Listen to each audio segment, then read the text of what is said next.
And that breaking news is a homicide investigation out of Taylor's. Here in Greenville County, the sheriff says a body was found in the parking lot of a daycare this morning just after 10. The person, again shot to death, has now been identified as Nathaniel Johnson. This put 3 schools on lockout. Those schools on your map: Brushy Creek Elementary, Eastside High School, and Mitchell Road. Of course, that's over now since school is out. The districts say, if you didn't know, a lockout just basically means those doors remain locked, students are kept inside, and classes go on. Of course, kids very safe inside a locked school when this happens. Now, later in the morning, the sheriff's office says another gunshot victim was found on I-385 near exit 24. A lot of viewers tipped us off about this scene, and we do know they're connected somehow. Fox Carolina's Jennifer Phillips live where that initial homicide happened there in Taylor. So, Jen, what have you been able to learn this afternoon? Well, just as you mentioned, Cody, we're told there are a lot of layers to this investigation. Now, witnesses tell us they saw a man lying in the parking lot of the La Petite Academy, which is a daycare located just behind me. Deputies are everywhere. It was just obvious that something had happened. They're searching the La Petite daycare parking lot in Taylor's and this home just feet away. My son, who goes to Eastside, had a doctor's appointment this morning, so I checked him out.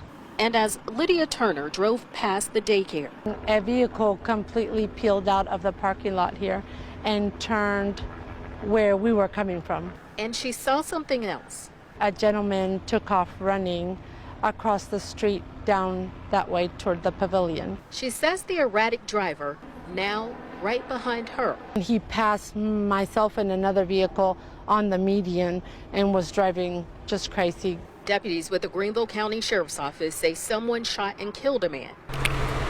And witnesses saw him lying near the daycare. It's just scary when you drive up and then they say that the shooter is still loose. Kenya Burton lives in the neighborhood. I have a son that attends Eastside High School. So as administrators secured schools, investigators diverted traffic off Old Spartanburg Road. With this being like the 3rd shooting within like 5 years in this particular neighborhood, it's scary. My heart goes out to the family who lost a loved one. And as Lydia Turner headed to that doctor's office, she hopes this neighborhood can heal. It's very, very difficult to have something like this happen so close. So administrators with La Petite Daycare, they say they kept children engaged by playing activities inside. They also tell us they followed safety protocols, and nothing is more important than the safety of those children as well as staff there. So as far as that tactical team that you saw that searched that home, we're still waiting on investigators to give us more information about that. Cody?